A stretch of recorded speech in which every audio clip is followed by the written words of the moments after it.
Italy, well, they caught up on their pants.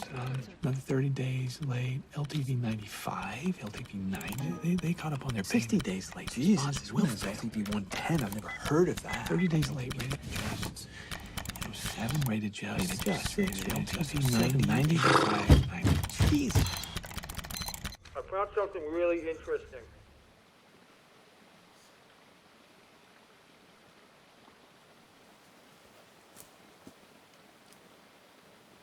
My name's Tom. I often find that in political discourse, it is very common for it to become combative. And I think a lead cause of this is insecurity and distrust. If everyone thinks everyone's opinion is subjective, how are we supposed to pick which subjective opinion is best? The only way that we can remove this obscuration of the truth is by making sure that all the truth is presented, so that the writing is on the wall for everyone. And that's what I hope to do in this video in my comparison with 1930s Germany and contemporary America, is how the events and the leaders and the ideologies are similar and when we should be worried.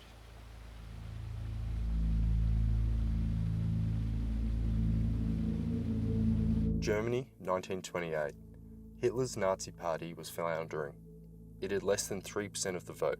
But in October 1929, when the Wall Street crash triggered the Great Depression, German exports collapsed.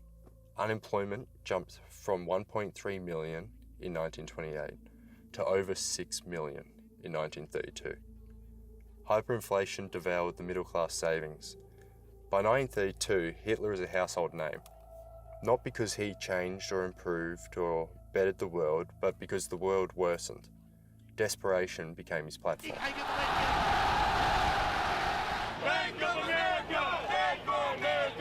In America, 2008, the global financial collapse triggered millions of foreclosures and job losses. Bailouts saved banks, not families. Trust in federal institutions then further erodes. I'm still living in my house, and I'm still fighting to stay in my house. I don't think it's fair for Bank of America to throw people and families on the street. By 2012, Trump senses the mood. In 2015, he launches his presidential bid, capitalizing on economic angst with Make America Great Again. Nationalist rhetoric turns economic grievance into his political momentum. Of the SARS outbreak 17 years ago. We now have a name for the disease, COVID-19. Then comes 2020, mass death, lockdowns and misinformation. Trump uses the crisis not to unify, but to undermine truth. He attacks scientists, calls the virus a hoax and encourages resistance to safety measures. Fast forward to now, Trump signs an executive order claiming to restore gold standard science through transparency and accountability, yet gives political appointees unchecked power to punish researchers, without consulting any scientific experts.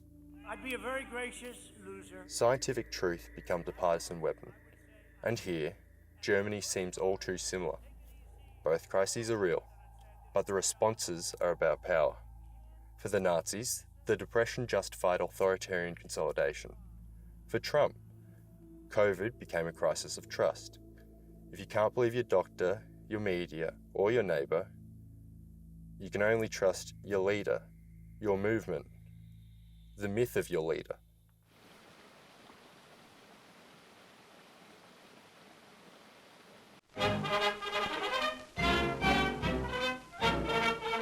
In the 1932 presidential election, Hitler lost to Hindenburg.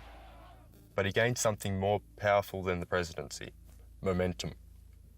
He claimed election fraud. He intensified rhetoric about internal enemies. By 1933, he was appointed Chancellor, not elected, but installed through backroom deals. Within weeks, he began to transform the republic into a dictatorship. Trump's arc follows with uncanny symmetry. In 2016, he won the presidency while losing the popular vote. He claimed massive voter fraud. despite winning. The president still strongly feels that there was a large amount of voter fraud and attempted to do a thorough review of it, but a lot of the states didn't want to cooperate and participate. He spent 4 years governing by personal loyalty, public threat and executive order. When 2020 came, he lost clearly, but he refused to concede. Months before the election, he claimed the only way he could lose was if it was stolen. The groundwork was laid. Trump wasn't handed a second term, but he was handed something else: the loyalty of tens of millions who believed his version of reality. In Germany, Hitler understood that the chancellorship wasn't the prize, it was the platform. Trump appears to understand that too. And as with Hitler, political insiders enabled it. German conservatives believed that they could control Hitler once he was in office. Das war falsch. Glaubte, könnte mit seinem persönlichen Einfluss Hitler immer wieder unter seine Kontrolle bringen, sodass sicher war, jetzt die Heilmittel, auch die schmerzlichen, durchdrücken zu können. American Republicans said the same about Trump. In both cases, they underestimated the danger of a man who views power not as service, but as destiny.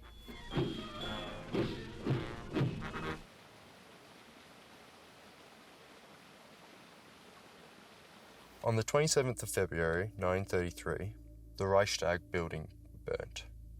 It was an arson attack on the German parliament. A Dutch communist named Marinus van der Lubbe was found inside and arrested. The Nazis immediately blamed communism and used the crisis to seize emergency powers. Hitler seized the moment, labelling it a Bolshevik conspiracy, and pushed the Reichstag fire decree the next day, suspending habeas corpus, which Oxford defines as a writ, which is a document requiring a person under arrest to be brought before a judge or into court, especially to secure the person's release unless lawful grounds are shown for their detention.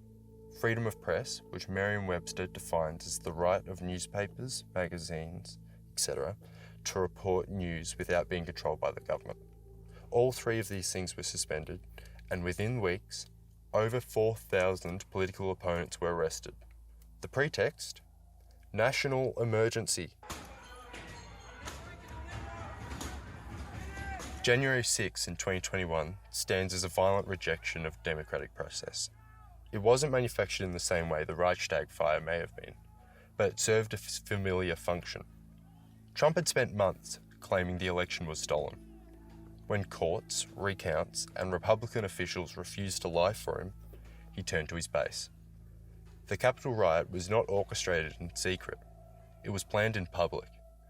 Astonishingly, on Twitter, when the violence exploded, Trump watched with visible indifference, according to multiple accounts, including White House aides. But January 6 failed to deliver a Reichstag-level transformation. The institutions bent but didn't break, so the strategy shifted. By March 2025, Trump had transformed the No Kings protests, a genuine outcry against autocracy, into yet another emergency narrative.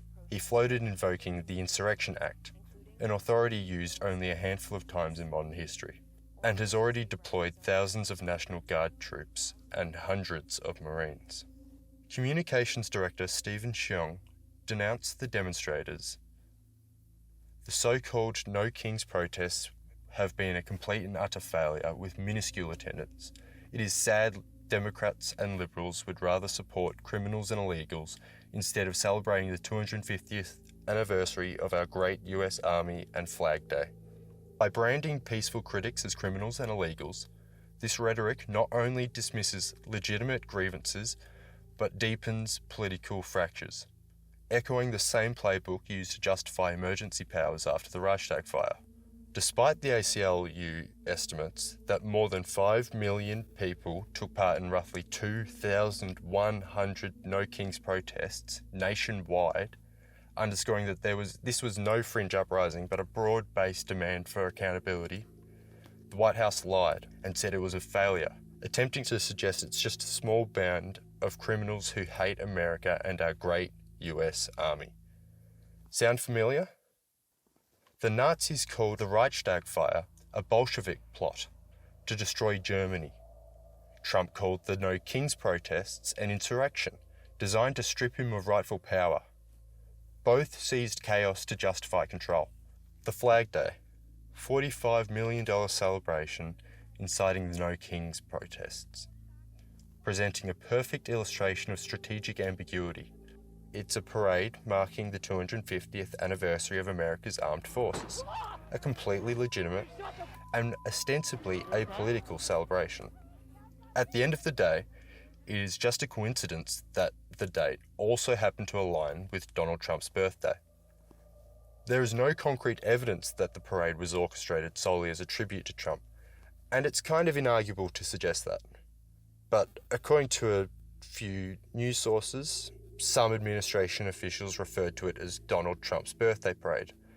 But in all honesty, I can't give that credence. I'm unsure. However, the symbolism was not lost on observers. The optics of a leader surrounded by military spectacle on the day of his birth evokes very uncomfortable historical parallels. In authoritarian regimes where symbolism is rarely accidental, even if unplanned, the confluence of national military pride and personal adulation fills a narrative of strongman legitimacy. Crucially, Trump has not hidden his ambitions. He has praised leaders like Putin and Orban for their decisiveness. He has completely remade the federal judiciary. Now he is considering suspending habeas corpus. These are not exaggerations. These are documented aspirations.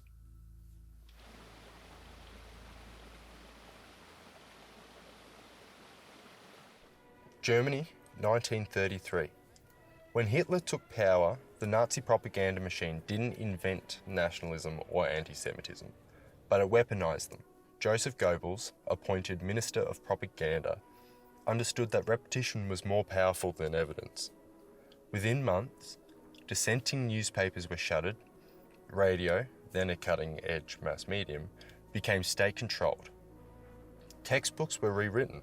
For example, Nazi-approved editions of geography and history texts displayed Germany's World War I defeat as a betrayal by Jews and leftists, and praised Aryan superiority as scientific fact. History was not studied, it was sculpted. The German public wasn't forced to believe the new version of reality overnight, but they were given a choice: conform, remain silent, or become suspect. Truth was no longer a standard, it was a tool of the regime. Now, jump to America.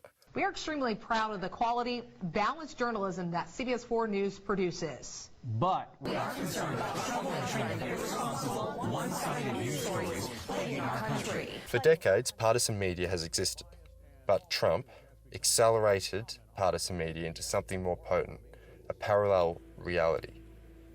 From his first campaign, he labelled mainstream journalists the enemy of the people, a phrase lifted almost directly from the autocrats' past. And I called the fake news the enemy of the people, the fake news. By 2017, fake news wasn't just a term, it was a strategy.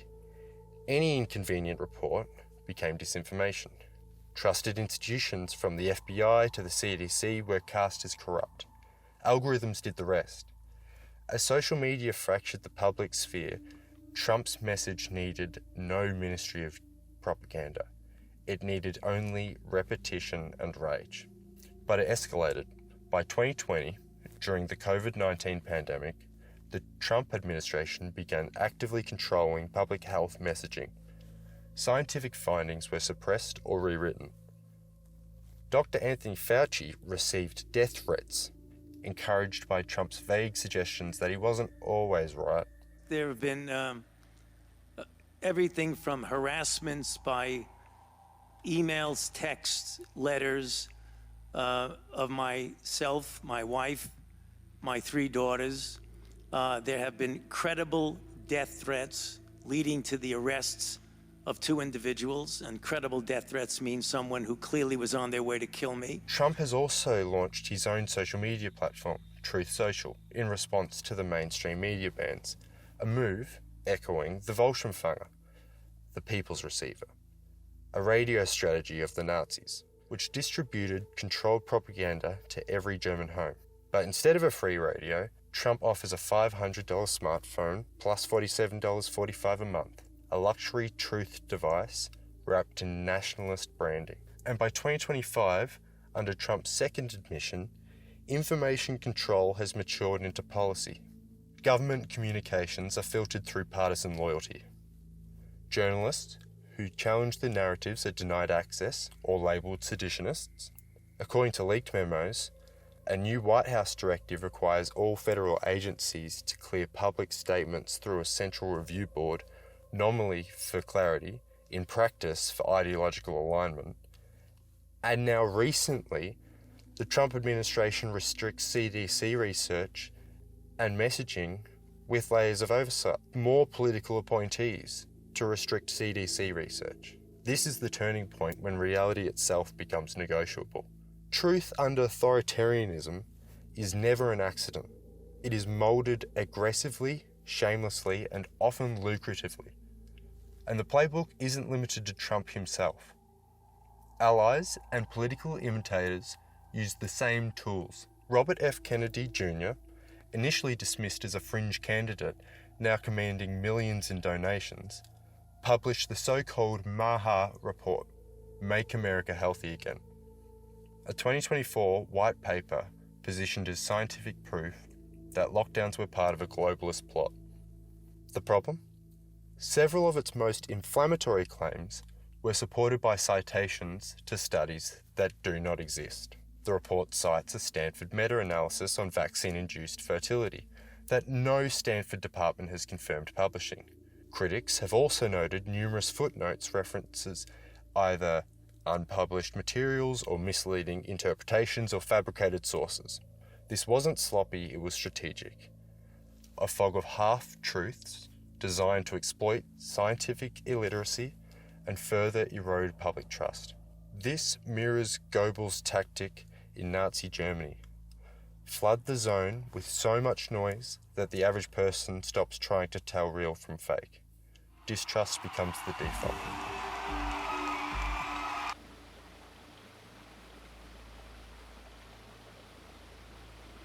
When Hitler rose to power, Jews were already scapegoated, but Nazism elevated this to state doctrine. Early measures included whisper campaigns, exclusion from the civil service, and a nationwide boycott of Jewish businesses in April 1933. The 1935 Nuremberg laws codified this othering. Jews lost citizenship, were forbidden to marry non-Jews, and thus ceased to be part of the national body. Yet Jews were only the first target. Communists were accused of orchestrating Germany's collapse. Roma and Sinti were branded criminals. Homosexuals were labelled degenerates, disabled Germans deemed a burden. Political opponents, socialists and trade unionists became enemies of the state through propaganda films and posters. Each group reinforced the myth of an embattled nation under siege. In America now, 2015, Trump launched with a literal war promise. Immigration is criminal invasion. He branded Muslim immigrants a threat via Executive Order 13769, issued on January 27, 2017, despite federal courts ruling it discriminatory. It was labelled a Muslim ban by Trump. Journalists were cast as enemies of the people. Judges, so-called, and Republicans who opposed him, rhinos. After George Floyd's murder, federal agents were deployed in red states, not to protect citizens, but to stoke fear of domestic enemies. Just as the brown shirts enforced Nazi edicts in the streets, ICE conducts militarized raids. Dawn home invasions narrated as law enforcement. Both groups publicly boast of expanded powers granted by their leader. The stormtroopers celebrated Hitler's license to purge traitors. ICE union statements hailed unprecedented enforcement authority under the Trump administration. Culture wars turned law in education. Florida's Don't Say Gay law, Texas' ban on ethnic studies, and drag show prohibitions redefine identity as threat. Yet exemptions for Jewish inclusion efforts highlight a perverse inversion.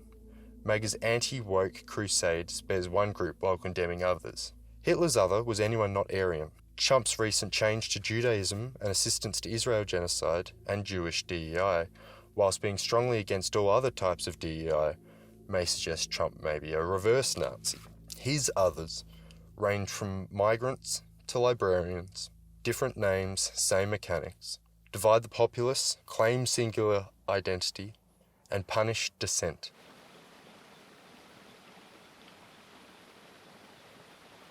In any democracy, the judiciary, courts, is not simply a branch of government. It is the last firewall. It interprets constitutions and checks the executive powers, and at its best protects individual rights from the whims of power. But like any institution, it is only as strong as the public's faith in it. The Weimar judiciary was notoriously lenient on right-wing violence and harsh toward left-wing dissent. Even before Hitler seized power, courts treated Nazis with kid gloves. Hitler himself served less than 9 months after his failed 1923 coup. Once in power, he wasted no time co-opting the legal system entirely. Laws became tools of persecution. The Enabling Act of 1933 allowed Hitler to bypass the Reichstag and rule by decree. The courts ceased to be arbiters of justice and became instruments of ideology. Judges were encouraged to interpret law in alignment with the will of the Führer. Jewish judges were removed, defense attorneys were silenced, and the People's Court, set up in 1934, was just a kangaroo court for political enemies, with near certain convictions and death sentences. What had once been a check on tyranny was now its enabler. Now, America today. It's been an amazing period of time this last hour. There are people elated all over the country. I've seen such happiness and spirit. Sometimes you don't see that, but this case is very important. For decades, the American judiciary was seen as above the fray, a slow, deliberate branch buffered from political winds. That illusion is breaking. Trump's impact on the judiciary has been staggering.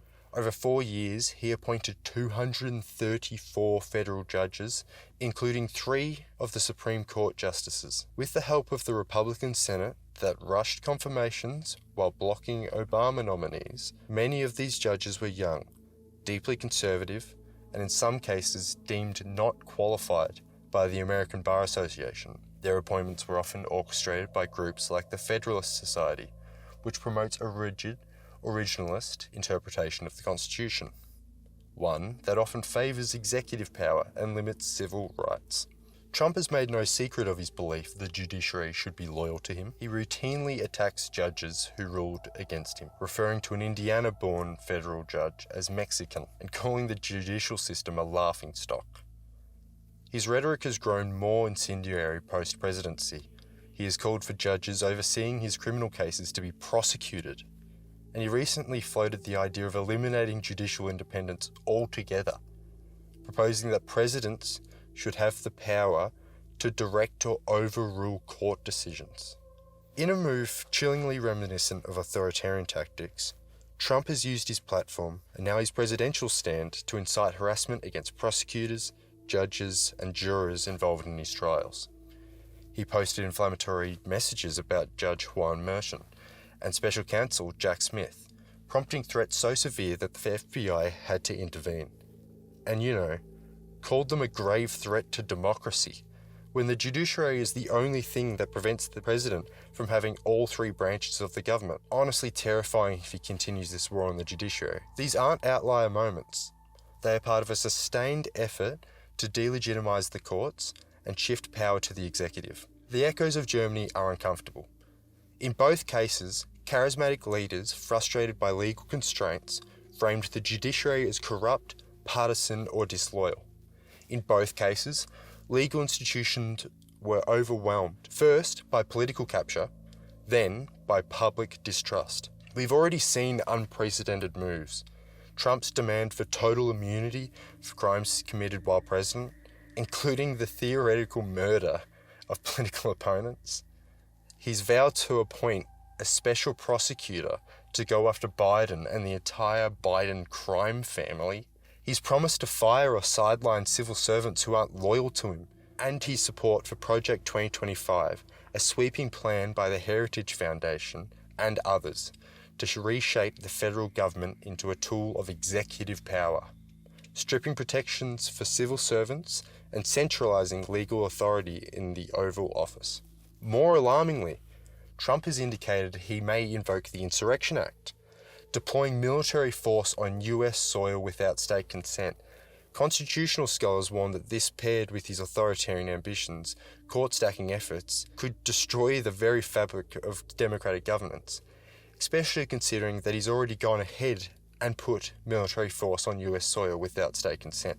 The judiciary is supposed to prevent this, but what if it's been primed to enable it? May I again remind you he called them a grave threat to democracy. Some Trump-appointed judges have already handed down decisions weakening regulatory power, restricting voting rights and questioning long-standing civil liberties. The Supreme Court, with a conservative supermajority, overturned Roe v. Wade, despite public opposition, suggesting that precedent and popular will may matter less than ideology. This isn't theoretical. In authoritarian regimes, the judiciary becomes a sword, not a shield. In Hungary and Poland, elected autocrats hollowed out courts, packed benches with loyalists, and rewrote constitutions. In Russia, Putin leveraged loyal courts to crush dissent and extend his rule indefinitely. These playbooks are well known, and they don't begin with violence. They begin with discrediting and reshaping and weaponizing the courts. Trump's not there yet, but he's certainly trying. And if the judiciary stops being a guardrail, it becomes a gateway. That's not a prediction, it's a pattern. But if Trump can completely annihilate the judiciary, it won't be either. Only executive power. Only Trump. Thank you, mein Führer.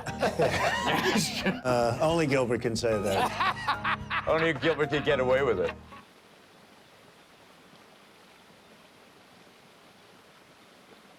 When the rule of law is under threat, the first battleground is often the chamber where the laws are born.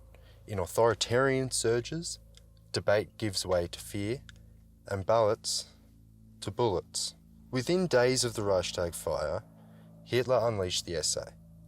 Those are his brown shirts, turning Germany's parliament into a gauntlet. His brown shirt thugs fanned out around the building, barring entry to opposition deputies and physically harassing socialist and communist members as they arrived. One night, SA stormtroopers dragged Ernst Togler from his home, beat him in the streets and spat "Vote with us or vanish." By March 23rd, dozens of dissenting deputies were detained or too terrified to attend. The chamber, once alive with debate, stood half empty, its silence a forced endorsement of the Enabling Act. Fast forward to today, the US legislature, too, has felt the sting of intimidation and violence. On January 6th, of course, there was the mob that was emboldened by presidential rhetoric and smashed through the Capitol's doors. In May 2025, in Minnesota, Speaker Melissa Hortman walked into a calculated ambush at her rural home.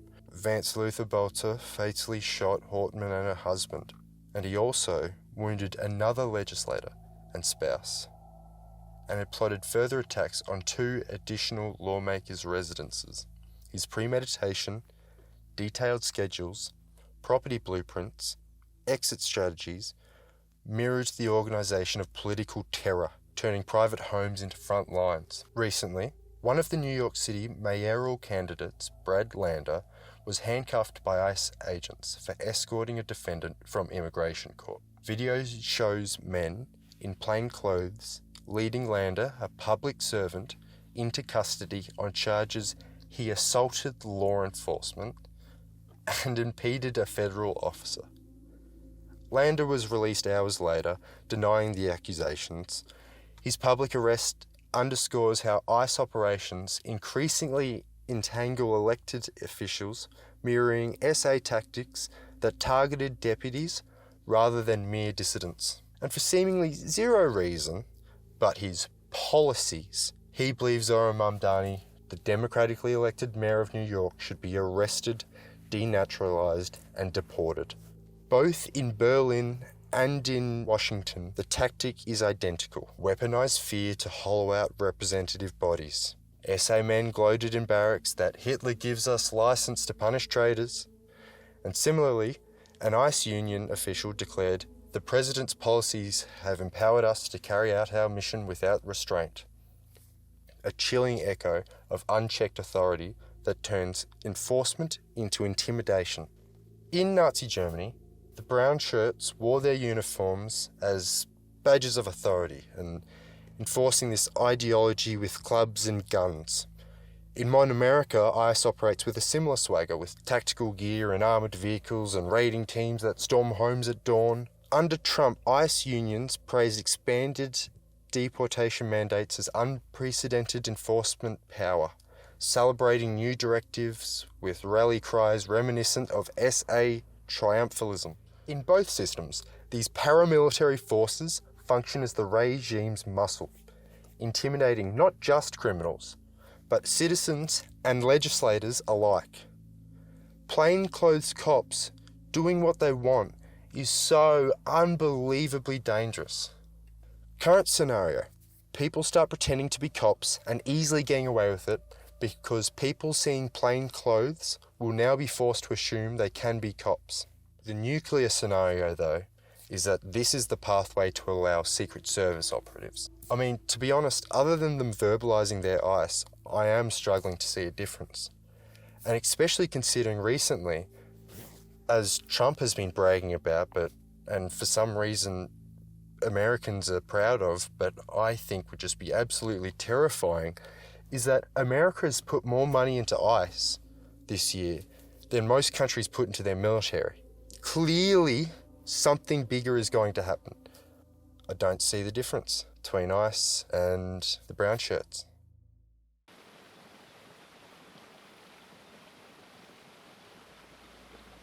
When democracy falters, spectacle often fills the void. Uniforms replace debate, and parades replace policy, and a nation's soul is reshaped not in law, but in pageantry. Militarism was not simply a feature of Nazi Germany. The state blurred the lines between army, police, and party. The SA, and later the SS, were not merely auxiliaries, they were paramilitary arms of the Nazi Party, enforcing ideology through intimidation and violence. Mass rallies at Nuremberg, filmed by Leni Riefenstahl, showed militarism as a form of national unity. The uniform was not just clothing, it was identity, hierarchy, and myth. Military symbolism pervaded daily life.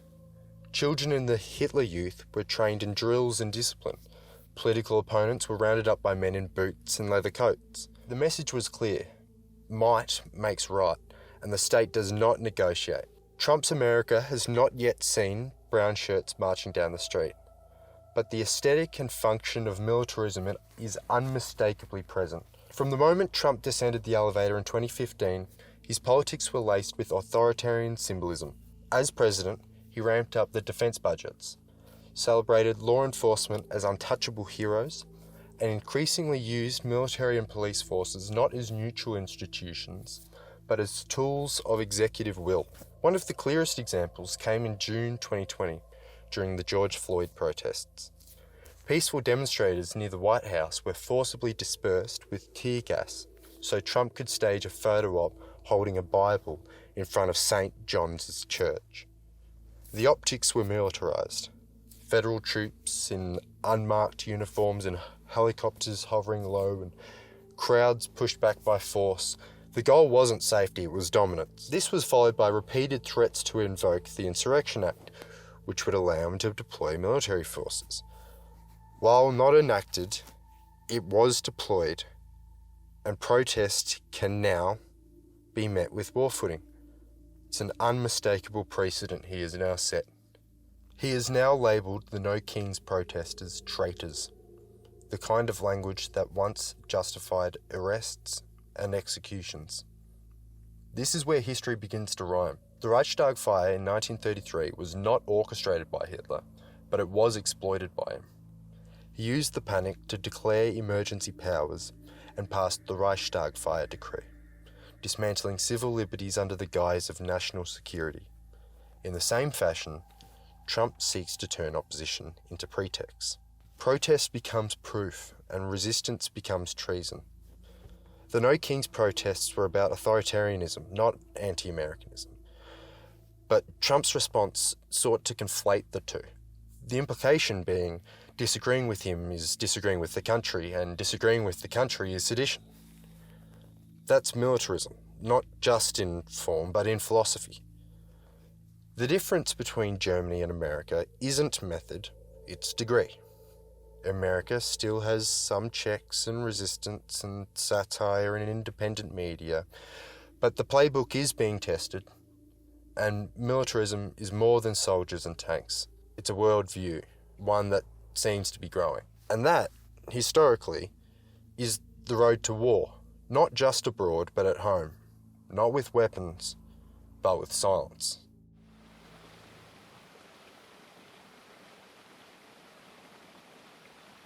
Authoritarianism doesn't rely on force alone. It thrives in shadows, in whispered warnings and the unspoken fear of being watched. Surveillance isn't just a tool of control. It's a culture of self-censorship, often enacted in the name of security. The Nazi state pioneered systematic surveillance far beyond mere informant networks. Starting in 1933, the Gestapo absorbed existing police forces and created the SD to monitor political attitudes across every layer of society. They developed centralised files on millions of citizens, tracking affiliations, church attendance, and even private correspondence. Mass meetings of the Hitler Youth and party congresses doubled as registration points for new data, fueling an unprecedented dossier state.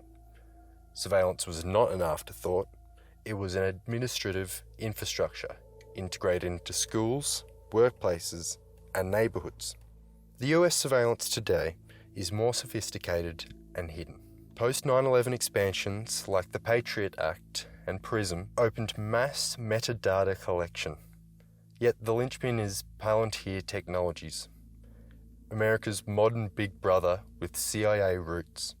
Palantir's Gotham and Foundry platforms fuse law enforcement and private data into granular profiles. ICE uses it for deportation raids. Cities deploy predictive policing, counter-terrorism units map social networks, algorithms replace informants, but the impulse is the same: monitor, predict and neutralise threats. And I've noticed that the Army has recently recruited officers from Meta and OpenAI and Palantir for a new Executive Innovation Corps. Now, what does the Army need with social media access, generative AI, and surveillance? Trump didn't build this system, but he has weaponized it. By attacking the deep state, he sowed distrust into oversight agencies. He praised foreign dictators who jailed dissenters and floated domestic uses for military intelligence, eroding norms that separate civilian life from surveillance. The stage was set when crises hit. January 6th, the No Kings protests, the pandemic unrest, all became pretexts for tighter monitoring. Critics labelled as traitors, social media monitored for extremist content, and proposals emerged to use AI to track protesters by face and behaviour. This pattern mirrors authoritarian playbooks worldwide. Putin's Russia uses tech to silence journalists. The difference isn't capability, it's choice. In Trump's America, platforms like Truth Social and Trump Phone invite you into a voluntary echo chamber where compliance is rewarded and dissent is erased. When fear sells, people trade liberty for safety, only to find they've lost both. History shows that unchecked surveillance doesn't end with peace. It ends with silence.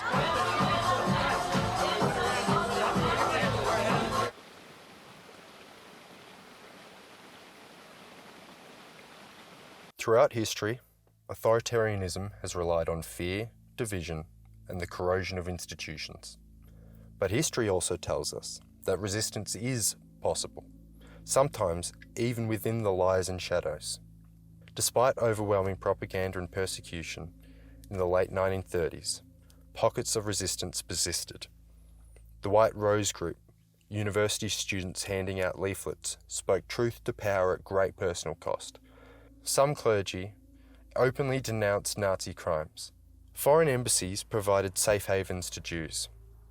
And everyday Germans quietly protected neighbours, hid families, and refused to speak ill of the regime in small acts of civil courage. But resistance lacked scale and unity. The Gestapo's reach was total, the penalties were severe, and help felt futile. After the war, the Allied Nuremberg trials served as both justice and warning. Never again. America today, we see that the institutions we've examined of free press and independent courts and civic norms are not yet gone, but they are frayed, and resistance can take many forms. Legal challenges where civil rights organisations and state attorney generals have sued to block overreaching executive orders, voter suppression laws, and anti-DEI legislation. Journalism, where investigative reporters continue to expose corruption, fact-check dangerous claims, and publish data-driven analyses, even under coordinated spear campaigns. Grassroots activism, from school board protests to electoral campaigns. Citizens are mobilising to defend free speech, voting rights, and diversity programs. Digital solidarity. Tech workers and open source advocates build secure, decentralised platforms as alternatives to data harvesting giants. And education. Teachers and scholars strive to keep history and critical thinking alive, remembering the lessons of history so they aren't repeated. Lessons we must consider.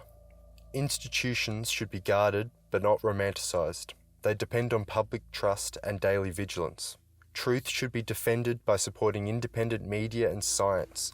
Facts matter, especially when they're inconvenient. Celebrate complexity. Binary politics fuels scapegoating. Seek nuance. Listen across divides and avoid reductionist narratives. It's not black and white. We need to build parallel systems.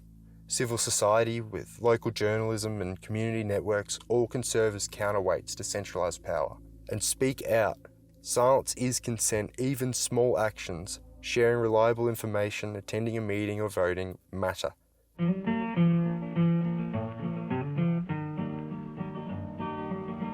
This land is your land, and this land is my land, from the California to the New York Island, from the Redwood Forest. At its core, democracy is an act of faith. Authoritarianism erodes that faith, but rebuilding it begins with remembering why it matters. History doesn't repeat, but it rhymes. When we learn the verses, economic despair, the cult of personality, emergency powers, propaganda, othering, judicial capture, militarism, and surveillance, we can write new endings. Defense of democracy begins with each of us. If you value freedom, get involved. Question narratives, support truth, build bridges, because a republic only endures when its citizens refuse to be silent.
thank you for watching Legal Duck.